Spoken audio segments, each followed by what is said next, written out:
1 Samuel 11 ayat 14 sampai 15. Dan Samuel berkata kepada bangsa itu, "Marilah kita pergi ke Gilgal dan membaharui jabatan raja di sana."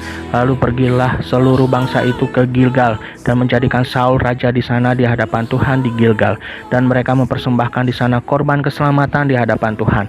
Dan bersukarialah di sana Saul dan semua orang Israel dengan sangat. Catatan si Bang Epan. Dari ayat ini gua salut sama Opa Sam sih. Bagaimana secara pribadinya mungkin gondok. Gimana nggak gondok? Udah anaknya ditolak jadi penggantinya sama orang Israel, tapi bukan mencari sesuai karakter dan pilihan Tuhan Allah, apalagi parahnya. Tuhan pun nggak dianggap dan nggak ada rasa terima kasih kepada Tuhan. Tetap menolak menjadikan Tuhan Allah adalah raja atas bangsa Israel. Namun memilih raja sendiri sesuai kriteria yang ditentukan oleh bangsa Israel. Maka Saul lah yang terpilih. Raja yang bukan ditentukan oleh Tuhan Allah, namun oleh bangsa Israel sendiri.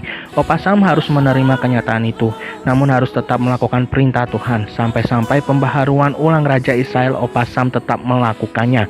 Hingga pada akhirnya bangsa Israel dan Saul bukan bersukacita atas kemenangan dan pertolongan Tuhan yang Tuhan Allah berikan.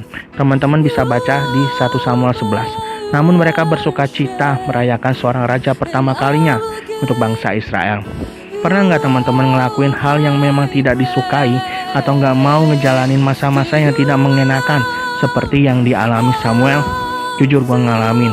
Namun satu hal yang gue renungin, selama gue masih dalam tracknya Tuhan, masih dalam perlindungan Tuhan, walaupun gue hadapi masa-masa yang tidak mengenakan sekalipun, asal itu bersama-sama dengan Yesus, gue akan tetap ngelakuin.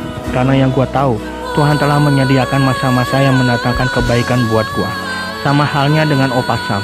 Opa Sam gak terlalu ambil pusing dengan kegondokan hatinya.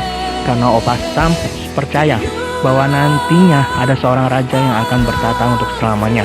Raja yang akan memerintah untuk selamanya. Raja di atas segala raja. Raja itu adalah Yesus Kristus. Dan diawali oleh salah satu raja besar dari bangsa Israel.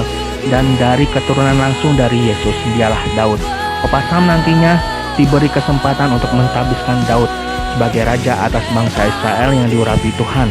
Tetap percayalah kepada Tuhan, tetap beriman kepada Tuhan, tetap yakin bahwa rencana Tuhan pasti indah pada waktunya dan selalu mendatangkan kebaikan buat hidup kita. Walaupun hari-hari ini kita menjalankan kehidupan yang tidak sesuai dengan ekspektasi kita, namun tetaplah percaya kepada Tuhan Yesus Kristus. Dialah pengharapan kita yang teguh. Haleluya. Amin.